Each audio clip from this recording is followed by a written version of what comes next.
There we go. Okay.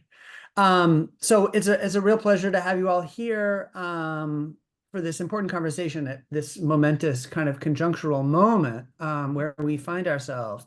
Um, this event about Project 2025 and its implications for workers and unionists is one in a series of political education events that our chapter is organizing this year to help educate ourselves and share knowledge that we have collectively about the larger stakes and context of the social justice union work that we're engaged in as part of the PSC, the Professional Staff Congress, our union. We are convinced that we need to be talking and learning as we go, engaging members in a range of ways, including intellectual and political discussions about the landscape of higher education, policies that affect workers and unions, and what unions can do in the current environment to reshape the world. And I'm glad that you're all here tonight for this piece of the conversation. So our topic tonight is Project 2025, the 900-page blueprint drafted by the right-wing Heritage Foundation for dramatically expanding executive presidential control over government agencies to roll back regulations and rights. At least that's how I understand it. I haven't read it yet, I confess. This is the latest in a decades-long campaign by conservative and reactionary forces to undermine the gains made in previous decades, I think of the 1930s and the 1960s in particular, to win social protections for working people. And as the New York Times put it in a piece on Project 2025, and certainly the Times is no radical organ, they said the agenda being pursued through this project has deep roots in the decades-long effort by conservative legal thinkers to undercut what has become known as the administrative state, agencies that enact regulations aimed at keeping the air and water clean and food, drugs, and consumer products safe, but that cut into business profits. And this is not a secret. The right has been quite open about their plans. As a director of one of the groups behind Project 2025 noted in this Times piece, Project 2025 is not a white paper. We are not tinkering at the edges. We are writing a battle plan and we are marshaling our forces, right? And I think the military logic is telling, the military rhetoric. What do we as union members and organizers and activists need to know about Project 2025? What are the potential impacts of it for labor unions and working people? These are some of the questions we wanted to address in this pivotal moment, less than 2 weeks from the coming presidential election in the United States. The idea for this event came from one of our chapter executive committee members, Anna Georgievic, a relentless organizer and brilliant thinker and unionist who realized that we have to be talking about these matters right now. And I'm so grateful to Anna. And I'm going to turn it over to her to say a little bit about the program and introduce our key speaker and fellow PSC member, Stephanie Luce, whom we are so grateful to have here with us. So thank you, Stephanie, and take it away, Anna. Thank you so much, Joseph. As everything we do, this has been a true collective endeavor. And so I just wish to thank the executive committee and, of course, Mobina Hashmi and Joseph Enton, our fantastic co-chairs, without whom, of course, this event would not be possible. Union siblings, comrades, students present and past, greetings. I just want to say thank you so much for taking time to be here with us tonight. I know it's a very intense time in so many ways, midterms that we're taking and grading, headaches around choosing our Halloween costume, the election, of course. And for me, it's just so helpful to be in community. Political education, as Joseph mentioned, is so central to the work of building our union and building our power. And I was just reading earlier today a quote that I thought I'd use here, which is that, political education is the collective process of study, research, analysis, and learning that we need to engage in together in order to achieve our union's membership's goals. So thanks so much for being here and engaging in that aspect of the work of our union. It's so important to make sure that we hold on to and indeed create our own worker-centered narratives and focus on struggles past and present, which are at the core of everything that we in labor do, and that we do in labor and unions and organized labor, right? And so tonight, it's just a really great pleasure to introduce a short program with my troublemaker comrade, Stephanie Luce. Look, Stephanie, I have your book, and my sister, Ashley Henderson, who I haven't had a chance to meet yet, but I can't wait to one day, and just knowing that I'm in the struggle with her gives me heart. The plan for this evening is to give a little bit of background, and Joseph's already kind of set the stage for that on Project 2025. We'll offer some details on its impact. Stephanie is here with us on Zoom. Ashley's pre-recorded comments we'll play in a second. But what we really want to focus on, especially in the second half of our time here together, is on how to organize, how to resist at such a challenging moment, and why our union is really the right and best space for it. We'll have ample time at the end for Q&A. So just before I hand it over to Stephanie, in case you're just joining us, we are recording the session.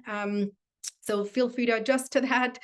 Thanks so much for staying on mute, but please use the chat. Welcome to introduce yourself, send messages of support to your union siblings there.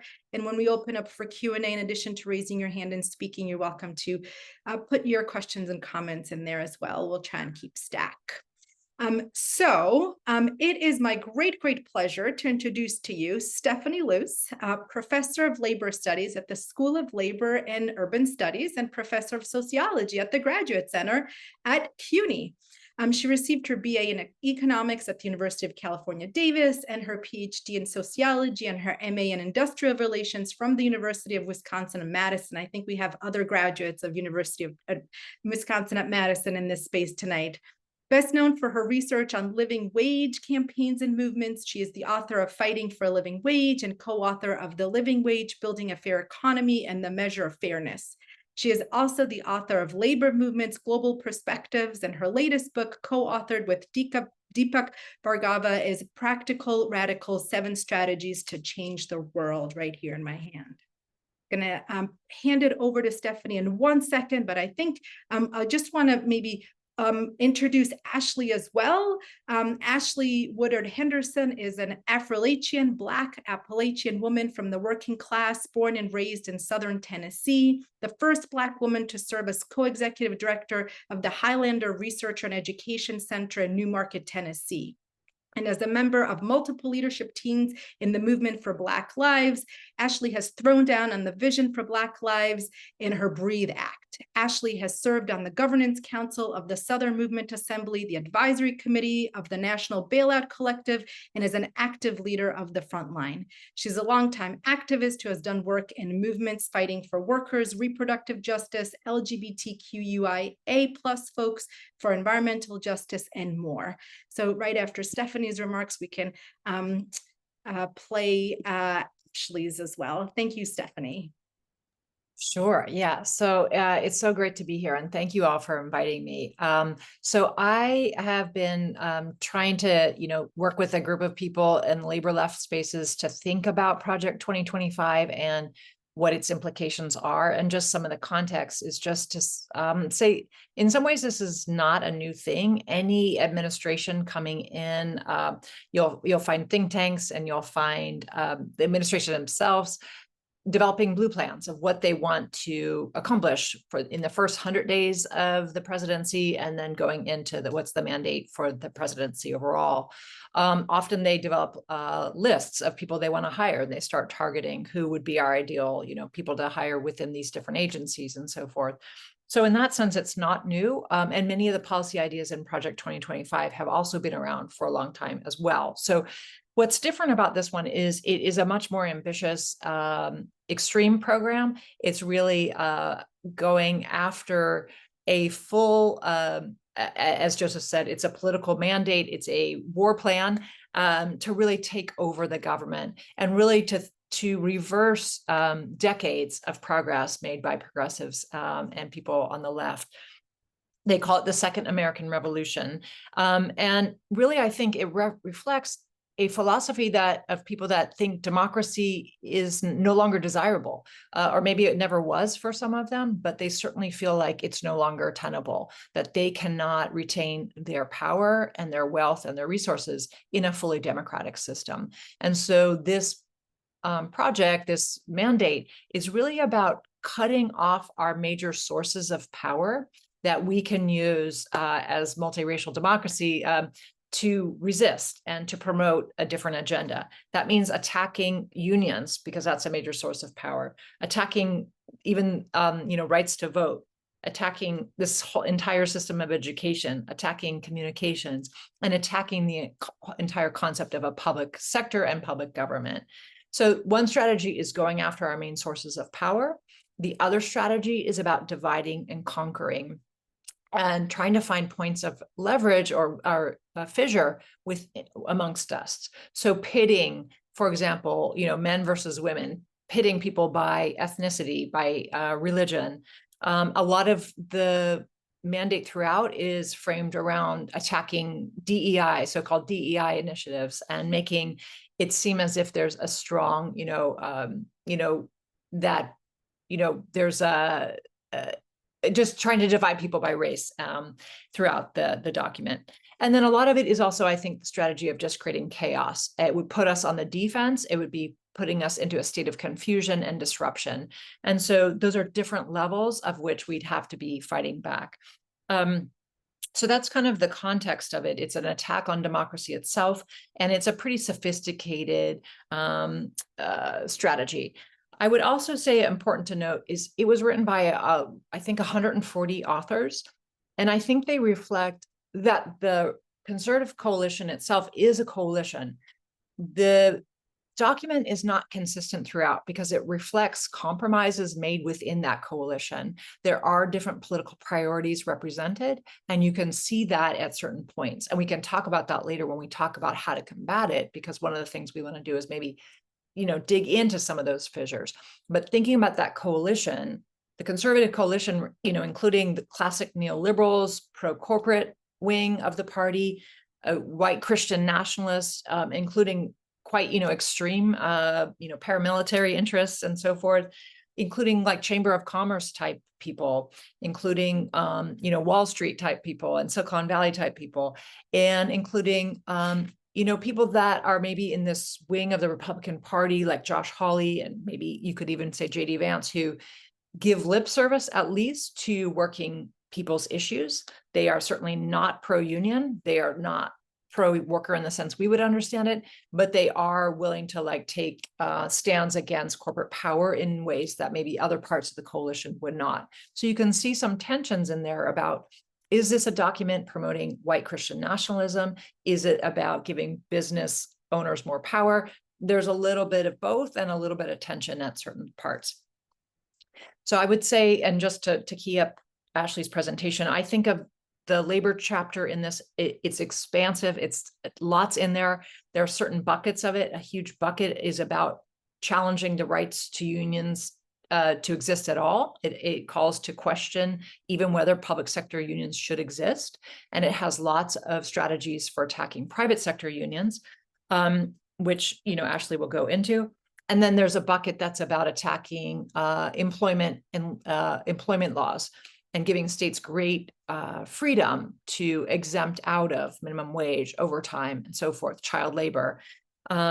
And then there's a part that's really about trying to increase labor supply for employers who hate to have a short labor supply, particularly if part of the party is kicking out immigrants. Then this is also about how do we get new workers? Well, let's bring in child labor. Let's bring in teenagers. Let's get rid of overtime so we have more hours of work. And then there's another bucket around labor, which is really about, again, sowing division between workers in terms of race. A lot of attacks on DEI, attacks on the rights to even have cases against discrimination and so forth. So I think, I have some quotes from the document that I can share to show just some of the language is pretty alarming, but I think maybe it'd be useful to go right to Ashley's presentation, and then we can have more conversation as it comes up.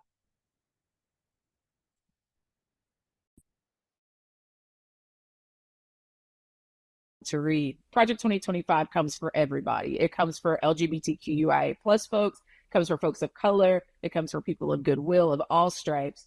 But it also really does particularly come for labor. I'm going to give a little bit of an overview. I'm not going to go super deep just for the sake of time and what the almost 1,000-page document says. But I am going to give some of the overall context and then get into the sort of protein of the battle plan, what they call a war plan, as it pertains to labor. Project 2025 is an at least $22 million project that is a multi-sectoral, multi-tactical plan for the first 180 days of a GOP presidency. Obviously, I believe that the Heritage Foundation and the coalition of forces that came together to make Project 2025 a reality were likely assuming that Donald Trump would be that president, right? Would be the person that would enact Project 2025 in the first 180 days in his second term.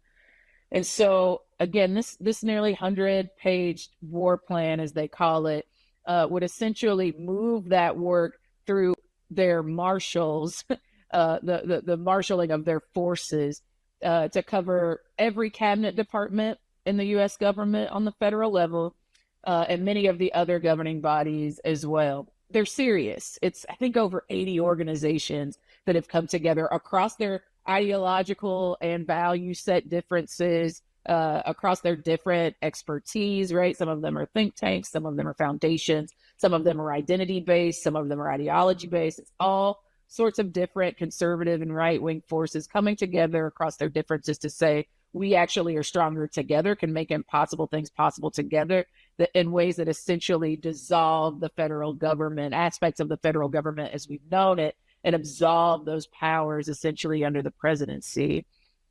We should all be concerned about that. But let me get specific about why that matters to workers and those of us that throw down for worker justice and for labor. The chapter on the Department of Labor and its related agencies is about 37 pages of the almost 1,000-page document, over 900 pages of the Project 2025 document. And there's the only article really that I've found in several months of digging, an article by Noah Lannard and Mother Jones that really specifically goes into depth about this chapter and who wrote it. So a lot of this information is coming from that. I really strongly encourage those of you that care about this to spend some time in that article. So Noah writes that it's essentially this chapter, this 37 pages, is the same old kind of union busting that the right has always talked about. But what makes this particularly nuanced is that it's got more kind of anti-woke and pro-Christian nationalist language in their description of what they intend to do, right? So there might be things that they are saying are good for workers, are related to Christian ideologies and values, and certainly are coming after what they ascribe to be like left-wing authoritarianism, coming for the rights of all people, with weird opportunities for them to use pro-worker language, but actually doing things that are terrible for workers. I want to offer a little bit of context about who wrote it, because I think you all, especially my OG labor heads, are going to recognize the name. Jonathan Berry wrote this chapter, at least contributed highly to this chapter. You might remember him because he led the Labor Department's regulatory office under Donald Trump. And during that time, he was denied millions of workers overtime pay. He's also pretty well known for making it harder for workers to go after individual offices and restaurants that are a part of franchisees, right? So like for example, McDonald's, if I worked for McDonald's and I went after my particular shop, then McDonald's as a multinational corporation couldn't be held liable for what one of their stores did. Jonathan Berry is no friend of workers here or anywhere. And it's exactly why he was tapped to write this 37-page chapter. But let's get into what he writes in this chapter. Let's start with the sort of neo Judeo-Christian nationalist stuff, because that's where he starts it. He begins the chapter stretching all the way back to the book of Genesis in the Christian Bible, recognizing that fruitful work is an integral part of building human dignity, right? So he starts it that way and essentially identifies the enemy in this first chunk of the chapter. He identifies the enemy as a massive administrative state that is imposing a left-wing agenda that favors human resources, bureaucracies, climate change activists, and union bosses over ordinary workers. You can imagine that he's talking about us. He's talking about the Biden Labor Department. He's talking about the National Labor Relations Board, because we've built, I think we workers have built the most pro-union country that we've seen in decades. And that is uniformly bad for the right wing. So after setting that sort of context, he moves into sections that really don't have a whole lot to do with labor. The connection to labor is quite a bit of a stretch, but is an attack on what we've been doing to build social justice unionism and bringing people together across race dynamics, gender dynamics, sexuality, et cetera, by really targeting things like how the Republican administration, how the right-wing president, how Congress should and could, through this project, block critical race theory, limit anti-discrimination lawsuits, promote pro-life policies in the workplace, among other things. He argues that this is like about protecting working families and, in fact, calls on Congress to pass the Working Families Flexibility Act, which is, as you know, a Republican bill that labor advocates and that we are advocating against, because it would let employers provide comp time instead of time and a half overtime pay, right? Again, they are excellent at taking co-opting the language of things that sound good, particularly that we have pushed, and co-opting it and watering it down and making it something that's actually anti-worker. In a similar vein, they are calling for the reinstatement of a Trump-era rule that made it easier to classify people as independent contractors who obviously lack many of the protections that we get as employees of an organization or a company. He labels that plan, which the Economic Policy Institute estimated would cost workers more than $3 billion with a B per year, a part of making family sustaining work accessible. I don't think that costing workers $3 billion per year after the implementation of this project actually makes anything sustainable, certainly work or our families. So he sets it up this way. And then about 19 pages in, he starts to address the role of unions, labor unions. The title of the first section is Non-Union Worker Voice and Representation, which Noah offered gives the game away, right? It's the gag is up. And the top line recommendation in this section is to pass the Teamwork for Employees and Managers Act, which you'll remember Senator Mark Rubio from Florida, the Republican from Florida, introduced. This bill weakens a section of the NLRA that bans company-controlled unions, right? So in exchange, workers would get to be a part of an employee involvement organization, which, typically just lets companies ignore them, right? And gain one non-voting seat on the boards of big companies. This act is a rehash of a bill with the same name that Bill Clinton vetoed nearly 3 decades ago because of the strong opposition that labor offered to it. At the same time, this plan makes it harder to form a traditional union. Project 2025 bans card check, or would ask Congress to do so. The process by which a union can be established if a majority of employees sign cards in favor of unionization and an employer voluntarily recognizes that union.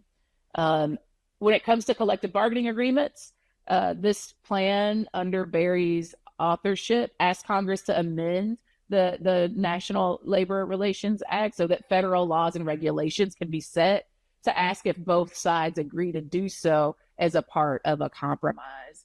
As an example, Barry asks it says workers could forgo some overtime pay in exchange for getting more predictable schedules.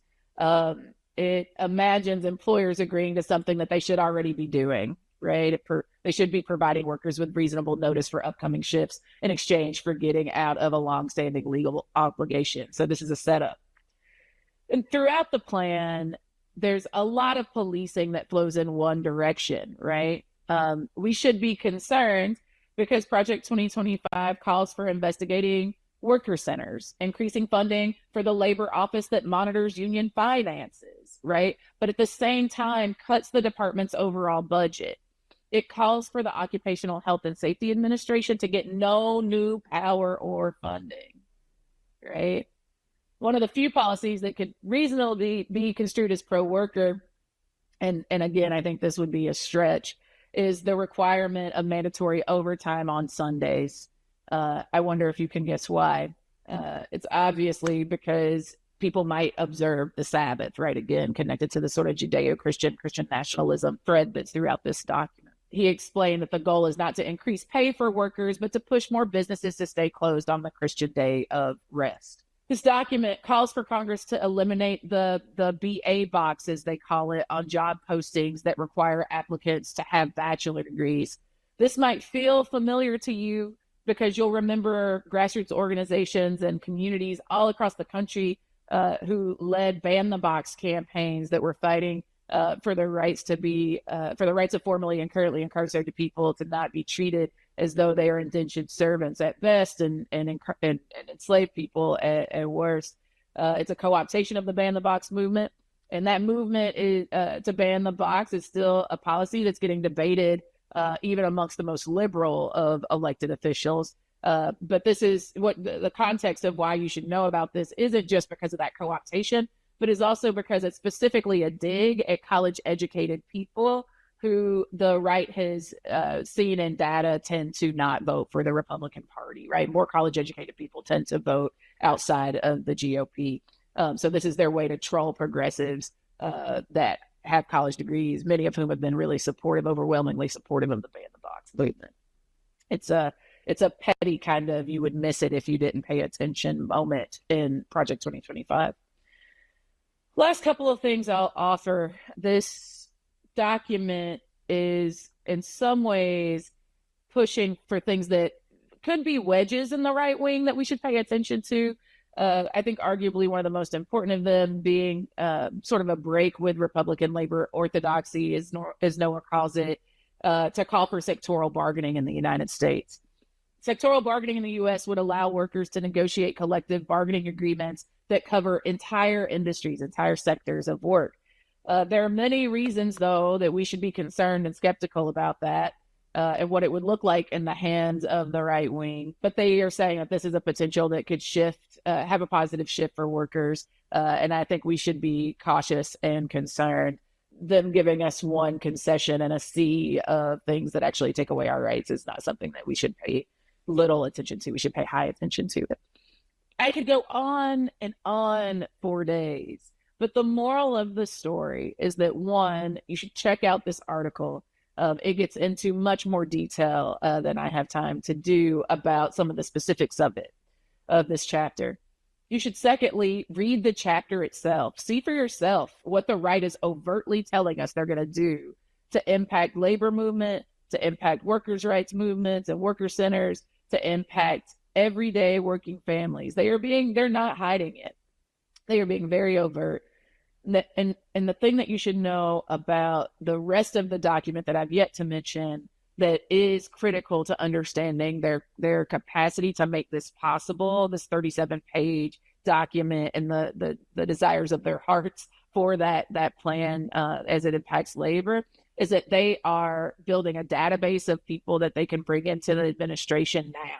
They are building a database of folks that they can hire as staff that can move this work and get Trump elected now. They are fundraising now. They are 10 steps ahead. So it is time for us to get serious, not only about how to navigate the contradictions of not being particularly excited about Biden, and some of us actually even more feeling not only not particularly excited, but feeling a real disdain for the ways that he has impacted our communities here and abroad, while also being real that this neoliberal is different than this fascist and the authoritarian and fascistic movements that he represents. And recognizing too, so they have capacity and they're building it. And then lastly, I would argue that we, without a plan, are throwing tactical spaghetti at the wall and praying something sticks. It's time for us to be more serious about what it looks like to actually have a multi-tactical movement ecosystem-wide strategy that prevents this, because Project 2025 isn't just a concern for 2024 and 2025. This plan is written and available to any GOP candidate from the local to the federal level heretofore. This is not just a short-term campaign. This is a campaign to stop fascism and authoritarianism once and for all. And so I feel excited. I feel concerned. You can hear that. But I feel excited because we have more of an opportunity than arguably we've ever had to make the kind of societal and economic change that we've been dreaming of and have always deserved. And my dad would say, there ain't nothing to it but to do it. So that's a little bit about what I think the authoritarian threat is, and particularly how I know it will impact labor.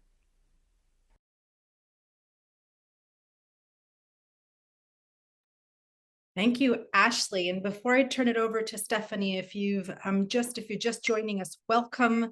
I'm going to recommend the chat to introduce yourself. If you have any thoughts or comments or reactions to what you're hearing, the chat's a good place to put it in. The emojis are a good nonverbal way of also sharing how you're feeling at the moment. If there are any clarifying questions, please feel free to put them in the chat.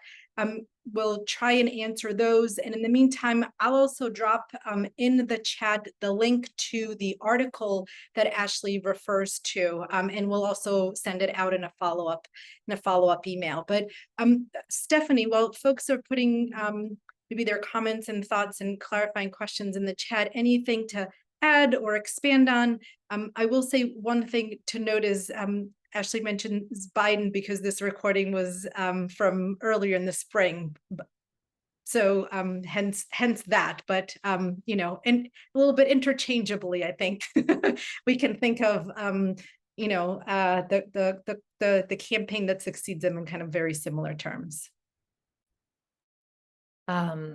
Yeah, so I don't know that I have too much to add in terms of the detail. There's so much here that, you know, we could list all the different policies. She already did a great start to that. So I think really just focusing on how to anticipate these policies coming in. Trump could win. Now, some of these policies could be enacted by executive order, so he could do them, you know, almost right away. Some of them would require Congress. And so who knows, like if that's going to be possible, it kind of depends on also the Senate and House outcome. And then a lot of them could be done through agencies and through his appointments. And we know, just looking back at his first presidency, he was very successful in getting very anti-worker, anti-union appointees in many of the agencies, especially in the Department of Labor and the NLRB, as well as, you know, appointees to courts throughout the latter. So a lot of it will be resolved through those agencies. And in fact, a big part of Project 2025 is them saying, we weren't able to do enough that we wanted to do through the agencies last time. So our goal is to fire as many of these people as we can, replace them with party loyalists who will then carry out this agenda where they can. Obviously, some will be blocked because they have to go through Congress. Some of them have to go through other mechanisms, but they can certainly get away with a lot, particularly if they're able to allow states to have more freedom to carry out their policies. So I think that maybe in terms of the context of Project 2025, and maybe we can shift to open discussion about it and then thinking about what to do about it. Would that be helpful? Yeah, I think that sounds like a great plan. I would love to spend the remainder of the time really talking about how to resist. Yeah. So if folks have questions or comments, please feel free to raise your hand and put them in the chat. We'll try and follow along before we pivot over to how to build power to resist what's coming at us. So I can see in the chat in terms of questions about that. I mean, I think that, you know, the AFL-CIO actually has been trying to do education around this. Some of the unions have been trying to do education around it. my personal feeling is it's very uneven because, you know, they might be putting out material on websites or they might be putting out material in newsletters. But we know there's a big range in terms of political education programs within the unions and the degree to which they can reach their members.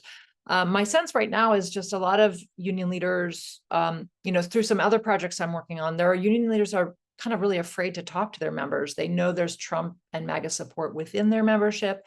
They feel like these are very sensitive issues and they don't really have the tools or the political, you know, wherewithal to really take it on head on.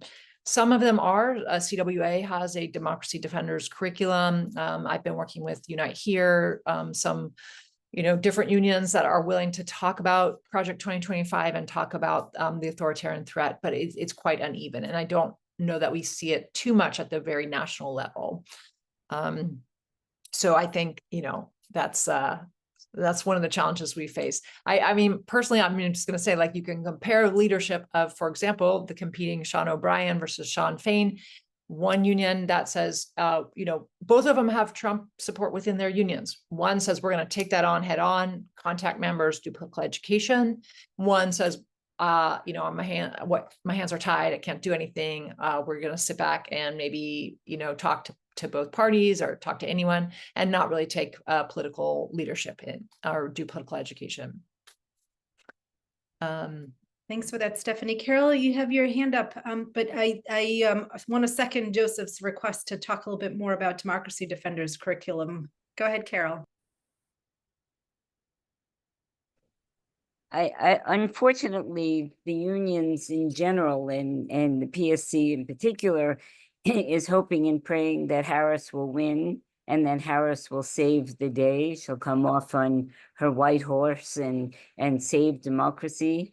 And, you know, first of all, if Harris wins, she's certainly not going to save democracy anyway. But if Trump loses, he may organize a coup that will then bring all of this back into effect. The unions are complicit, in my opinion, with preventing workers from really organizing serious discussions about what to do about this. And I think we need a united front of all of the unions to demand that the leadership prevent this from happening. And that is that we organize strikes. If in fact Trump wins, if in fact Trump loses and he organizes a coup, the unions can't be just idle about this. This is incredibly serious. I remember I mentioned something at the union, at the delegate meeting of the PSC, and I said, what if Trump becomes president? And James Davis completely ignored me and went on to the next question.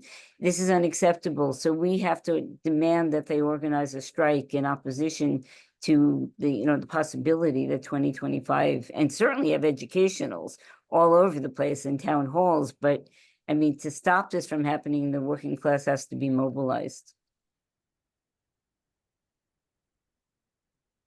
Yeah, definitely. I mean, my view is it's always in the hands of members. Like this seems like a great example of members organizing events and chapter leaders organizing events. I think these kinds of things are happening. It's just, you know, patchwork. So I think we need more rank and file activity, and there's plenty of space to do it. Luckily, with things like Zoom or troublemaker schools or so forth, people can have these kinds of conversations, but we should all be talking to at least 10 or 20 of our coworkers about it.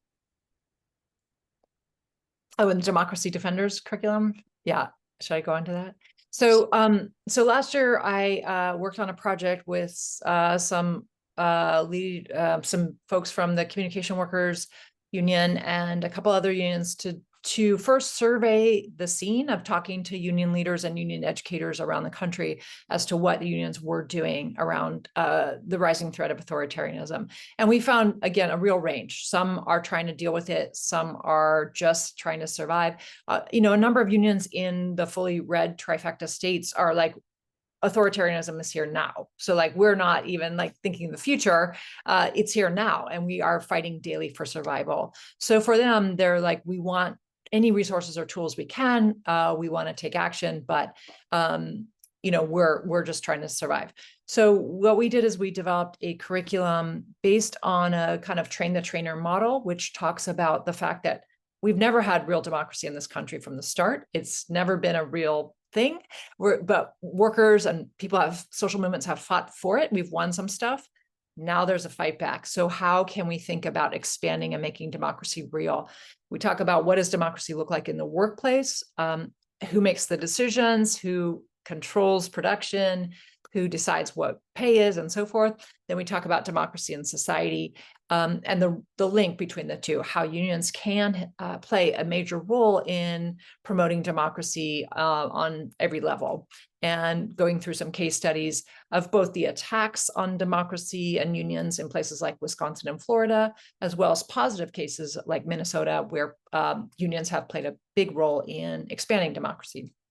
We do lots of, role playing about how to talk to coworkers, how to change the narrative, how to talk about democracy in a way that really resonates with your colleagues.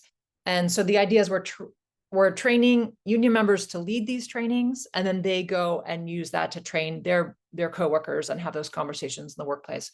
We've done it with the Texas AFL-CIO. We've done it with the national nurses, UFCW Local 3000, here in Arizona. So it's patchwork around the country, but it's a lot of fun, and people get pretty excited to talk about democracy when we can use an expansive definition and not just say it's about who you vote for on election day. It's about much, much more than that. Thanks for sharing that. I see a question from Zoe. Zoe, if it's okay, I'll read yours, and then Mark, I see your hand is up. Zoe, unless you'd like to unmute yourself and read your question, I'm happy to do that. Zoe is interested to hear about the attack on public sector unions in particular. If Project 2025 is putting forth the notion they shouldn't exist, have they set out a path or mechanism for rolling back public sector unions and unionization efforts? Meaning, have they in the, well, I'm going to share this is from page 82 of Project 2025. This is their calling for Congress to consider whether public sector unions are appropriate in the first place. So it doesn't lay out a specific mechanism to do that, but it's like laying the groundwork. They rely a lot on this book I'm going to share in the chat as a source that they refer to. And so I don't think that, they've really got their full strategy for doing that, but they're laying the groundwork to say they're going to try and question it. If I understood the question right. Thanks.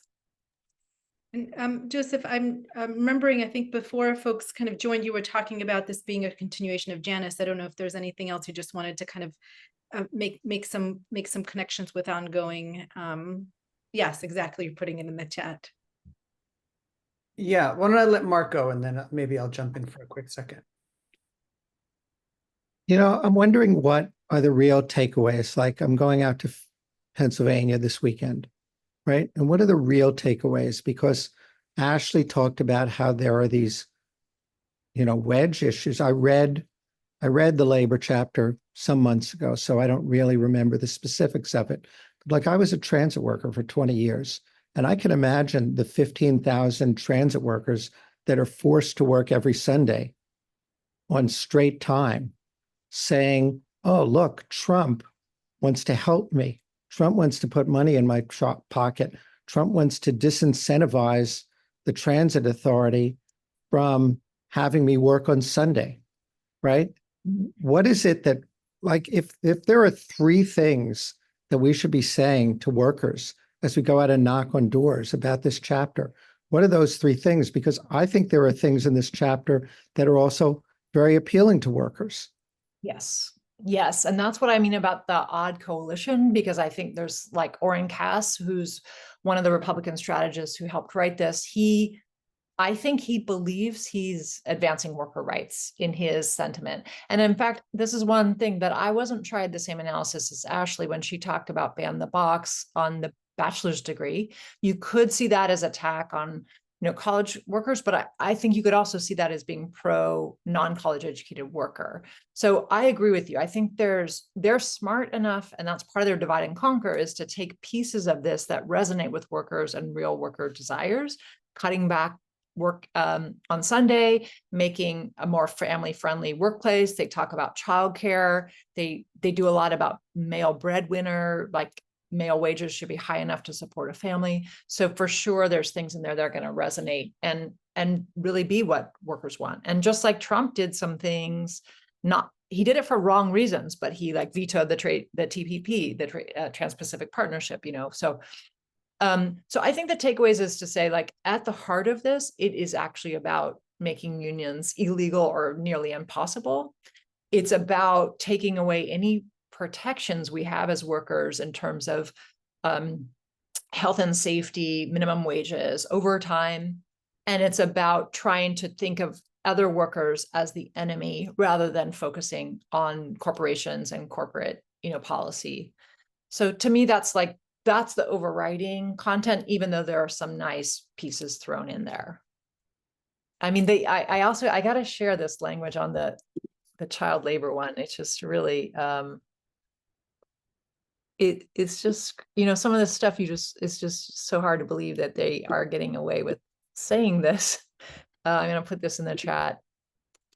It says, some young adults show an interest in inherently dangerous jobs. So current rules forbid many young people, even if their family is running a business, from working in such jobs, right? So they're like it's framed as if like, oh yeah, all the young people want to work in meat packing, and we're so cruel not to let them. So they're right to like kind of frame things in some places that might sound like they're looking out for workers, but at the heart of it, they're really, looking to expand employer power. But yeah, just to add on that, I think, Mark, we could take lessons from the fact that the Democrats have failed workers over and over and over. And that's why there are Republicans getting space to say, hey, maybe we should think about workers without college education. What are their job opportunities? Why do they have to work, around the clock? Why shouldn't they get some time off? Yeah, and I was just I think, Mark, that's such a great question. And your response is really helpful to me, Stephanie. And another thing obviously the right is working on is this really long campaign to discredit unions, right?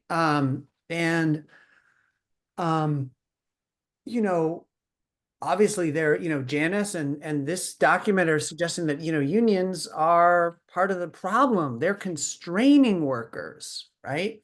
Unions are controlled by the bosses, the worker bosses, right? Who are telling other workers what to do. And, that's something that we, I think, as union members have to take on. And that rhetoric about, whether unions are democratic or not is something that we can have a hand in. Again, I feel like it's, when I look at, where I work, it's like, well, there's the union or it's the administration, right? It's CUNY Central. Like, that's not democracy at all. I have no democracy over there, right? They just issue policies and I can't do anything about it, right? In the union, I do feel like we have some room to maneuver, right? We have opportunities to create democracy within it, and, demonstrate to people that that's possible, because unions have been so discredited. And it seems like that's a big part of what they're playing on here in terms of the impressions that workers have about unions. And I'm wondering if you have thoughts about like how we can, resuscitate and improve the reputation of unions with working people. Mm-hmm. Yes, I'm going to answer that. But before I forget, I just wanted to also mention just a line about a lot, tonight we're focusing on the attacks on unions. There are a lot of attacks on educators and higher education in there as well, including some in the labor chapter, which also just talk about taking away federal funding for teaching anything related to so-called critical race theory, which, right, could be, anything. And relatedly, there's a new piece of like you could think it's maybe an addendum to Project 2025 that just came out this past month called Project Esther, which is about a serious attack on Students for Justice in Palestine. A lot of it is about talking about naming faculty who support Palestine, firing them, getting them banned from campus, not, denying visas to international faculty who show support for Palestine and so forth. I'm going to put that link to that in the chat because I think it's worth a lot more investigation. It's relatively new, and I don't think there's been enough attention on that. On Joseph's question, I actually am less worried about the question of union popularity because, well, first of all, overall, Gallup polls and stuff show unions at their most popular ever, like something like 78% or something like that of the public approves of unions. And then a lot of people, even people who, maybe have more conservative politics do, tend to say they support unions these days. They're seen as mostly, pro-union. It's just there's a division to like you're not necessarily pro-union and progressive politics on the other hand. And so I think it's not just reviving the image of unions for people across the board, but also tying those to the historic roles that unions can play in social justice movements and defending democracy. What does a social justice union look like in a place like South Africa, where it's working to overthrow apartheid or to bring in democracy in countries like Brazil or South Korea? So restoring that, so not just the general notion of the union and what it can do in the workplace, but also its role in kind of, making society more rich and democratic overall. So yeah, I'm not sure if I was answering your question. I was seeing things pop in the chat, but yeah. So how do we build the united front? So I guess one of the things I would take away from all of this is that the right wing is really good at long-term planning. They've been building a long-term plan for a while now. Project 2025 is a compromise. Like, not everybody got what they wanted in that document, but they did build a united front. So Carol's talking about a united front on their side. On our side, it means, are we willing to throw down for like a 10-year plan to say, this is our vision. If we were running society, I'm not talking about if Harris ran it. I'm saying if we, the unions and working people and social justice groups, if we ran society, what would we want to do? And are we willing to sit down together and wrestle through the hard choices? It's going to involve a lot of compromise. It's going to involve conflict, but we're going to set together some shared values and things that we're willing to work on. And we're going to also do the research on shared targets and how can we think about building campaigns that go after shared targets and shared demands. One opportunity to do that is the United Auto Workers has made a call for unions around the country to engage in a national strike on May 1st, 2028. And I think, I'm involved in a group of labor left folks that are saying that sounds great. We don't want it to just be one day. That's not realistic. What we want it to do is frame it as a container for us to begin building from now until then over the next 4 years. How do we integrate maybe legislative demands, maybe electoral demands alongside our contract demands? How do we begin aligning contracts where we can, but also bringing community allies, faith-based allies around things that we share together, maybe around housing, maybe around expansion of democracy.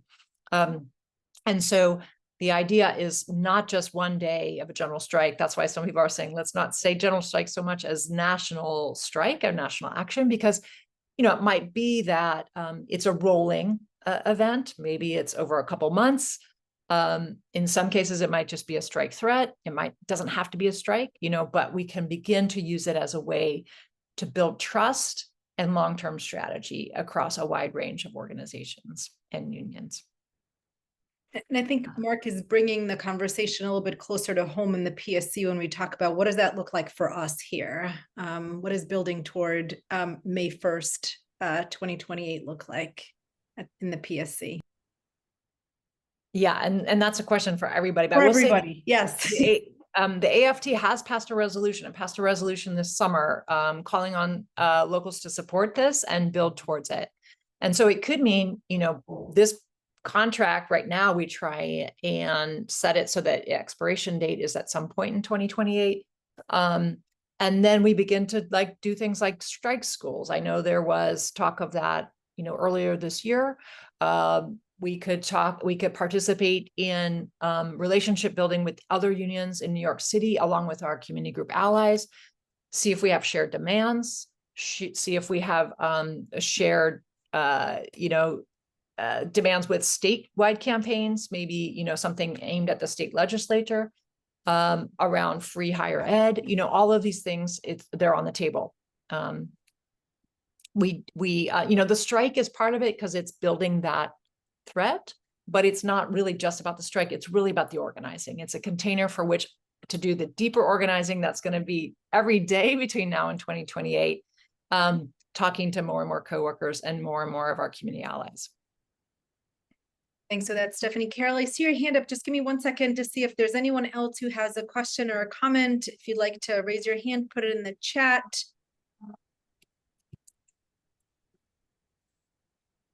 Go ahead, Carol, while others formulate their thought. Oh, I'm going to go to Zoe first. I'm sorry, Carol, because Zoe just raised her hand. Thank you so much. Go ahead, Zoe. We haven't heard your voice yet. You haven't heard my voice, but I did put a question in the chat, so maybe I'm cheating a little bit.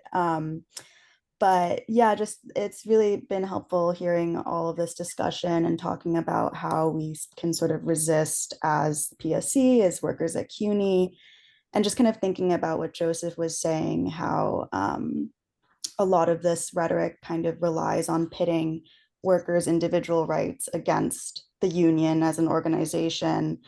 I think that discourse has obviously been really poisonous and longstanding for a while now, and kind of relies on the notion that, or it asks workers to forget that the union's power is in collective action. And I think maybe some unions are at fault here because they have been unable to really mobilize collectively and show workers that actually it's only by coming together that you can really win the things that you need in your workplace.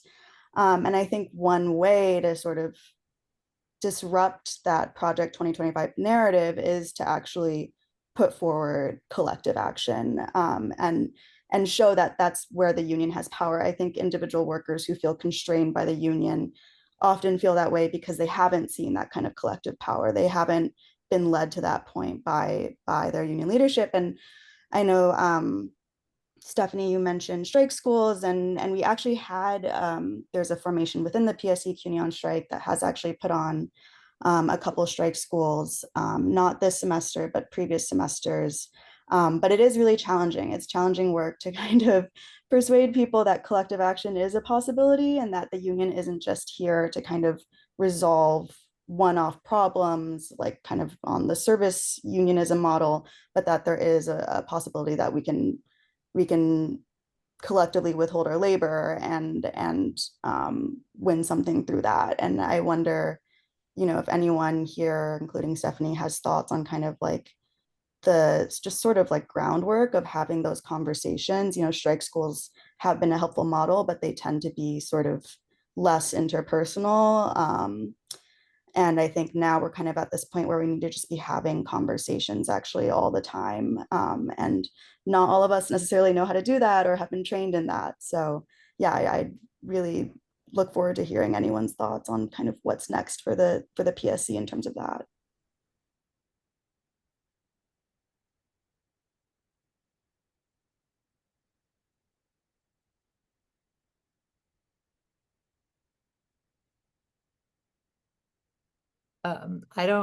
I'm not sure. I'm happy to give an answer, but I also feel like it's a group conversation. But if no one else is talking, the strike school, I attended some of the workshops and it seemed like that's exactly the model. It doesn't have to be around a strike though. It could be, like the concept of us just mapping our workplaces and knowing every member of the unit and doing that one-on-one. I do think I agree it's hard. Like you need to have some practice and, we all need to like role play with one another, how you have those conversations. I know in some of my academic organizing, like it's always a different pitch. Some people do get involved in the union because of the very, nitty gritty of the wages and working conditions, but a lot, get involved for other reasons, whether they think it's a way to make the university more democratic, or that it's a way to like defend a coworker that doesn't have the same kinds of rights. And so, yeah, we know that from like the labor studies research is like, there's not one consistent reason why people get engaged. So I do think it's about, just getting in the practice of having those regular conversations with coworkers about what are their issues, what do they care about, and I know a number of you have been to labor notes where they have the workshops of like apathy isn't real. Everybody cares about something. So it's like those conversations of finding what we care about. I mean, it's for sure CUNY we're really challenged because we're so spread out and, so many people, it's so huge. I happen to work in a smaller workplace, so that makes it a lot more realistic that you can map your workplace. But I know some of, Brooklyn College is huge. So some of you are on very big campuses. Yeah, thanks for jumping in, Stephanie. I'll just say at Brooklyn College, we've been very intentional the last year, and in particular, I would say this semester, having calendars and structures and plans for exactly that, reps in the various departments, turf, and we're very kind of focused on making sure that we're having conversations, we're reaching our coworkers, that we're talking to them kind of intentionally about, like you said, Stephanie, what are the concerns? What are some ideas for what are the ways in which we alleviate, right, the challenges and the barriers that we're experiencing in the workplace? And then what are some ways in which folks are willing to jump in and engage? What would everyone like to contribute? Because of course, everyone likes to be asked to do things and everyone has something to contribute.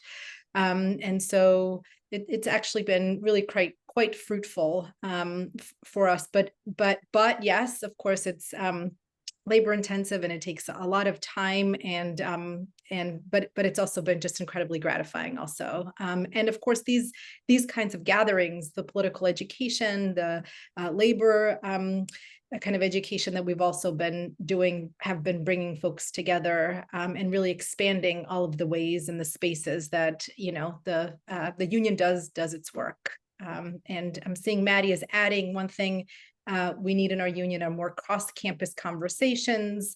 It's good to be in conversation about all of this with you all, building a united front. So to add to what Maddie said, just so incredibly grateful to everyone who's not from Brooklyn College, who's made it to this event tonight, and we look forward to having more for sure. Carol, thank you for patiently waiting, and then we'll go to Mobina. Go ahead. Your hand's been up for a minute. It's okay. I don't know about other people, but I'm terrified, frankly, and I don't think that we can wait till 2028. That's 3 years from now. Trump is likely to be in office one way or another. If he doesn't get elected, it's likely that he'll organize a coup. And I think that we can't really afford to, not that mapping and all of that stuff isn't important, but I think it's time we have to be more aggressive in terms of bringing resolutions to our unions, to the delegate assembly, to our chapters. I'm bringing a resolution to the Bronx Community chapter about academic freedom. And I told our president, James Davis, that I'm sending that after I talked to the BCC chapter, I'm sending it down to the delegate assembly because, they're trying to really constrain our conversations. This is the chancellor, if anybody's read his emails to us. I mean, I think that we have to, this is very dangerous times that we're in. And I think we have to be incredibly aggressive about it. And, that means organizing assemblies of people, town halls, demanding that the union leadership organize these things because, we're not in a position to do that, but they can do that. The AFL can, or the AFL usually doesn't do much of anything. They put out these, feel good. That's what the ceasefire was. It had no teeth whatsoever. And we should put resolutions in that this is what they need to be doing to save workers, to save unions. I mean, obviously unions are on the chopping block. I don't think we have time. And, I think, as I said, we have to be aggressive. We have to demand that the union leadership do these kinds of things, the Central Labor Council do these things, because otherwise we're just, I think spinning our wheels, frankly, because we're not in a position to do anything. They can do it. They have the ability to get information out to people, and we have to start demanding that they behave as if they're leaders, or that they need to leave, one or the other. Carol, I'm going to hand it over to Mobina in 1 second. I just want to say the one thing that we're not doing is sitting around and waiting, right? We're here. You are here. 2028 is 3 years from now. I understand, but we're working toward a goal. Go ahead, Mobina. No, thanks, Anna, and thank you so much for this, Stephanie. I think, there are many times when it just feels overwhelming because like everyone is exhausted and the attacks are coming from everywhere. And so it feels like we're always on defense, right?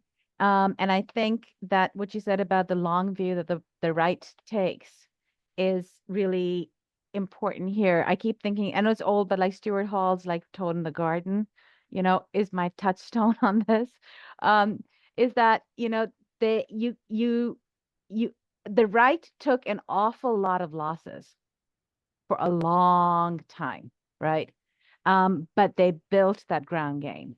They built the institutions. They built that power structure. Moms for Liberty has massive funding because they laid that ground game, and Moms for Liberty is a grassroots group, right? So they have all of those structures.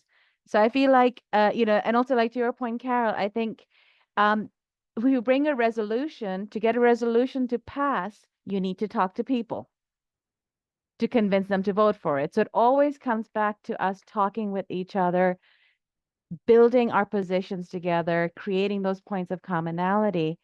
And I wonder like what people think. I feel like sometimes that instead of trying to fix things, we need more visionary agendas of our own. So like, that instead of trying to fix policies or actions, we offer a whole cloth vision of our own and fight for that.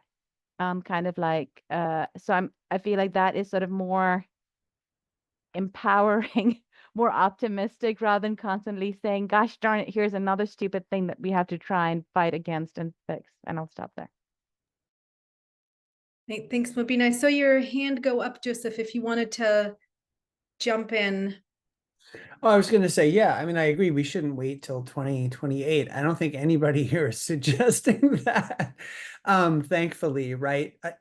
What I heard, Stephanie, what I heard you saying was that to think about, again, 2028, not as like a day, we're all going to plan for this one day, but actually as a frame, both that we work towards, and then we have to have a plan for moving through it and making more of it now and in the future, which I think is absolutely right. And I do agree with Mobina that I think we can build democracy right where we are with the people right around us and build it up that way. That's just always been my sense about what's possible. And again, I think what we're trying to do at Brooklyn College, it's really hard, of course, wherever we are.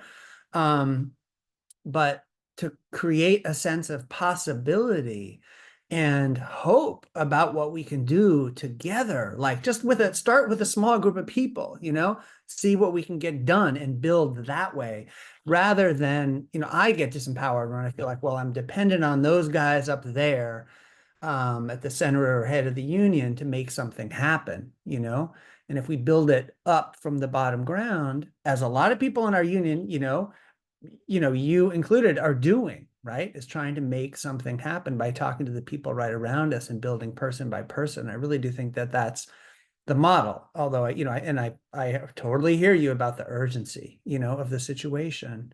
But I'm convinced that organizing is going to be the way to go. Thank you, Joseph. I'm aware that we're almost at time. So Stephanie, if there's anything else that you wanted to add or share.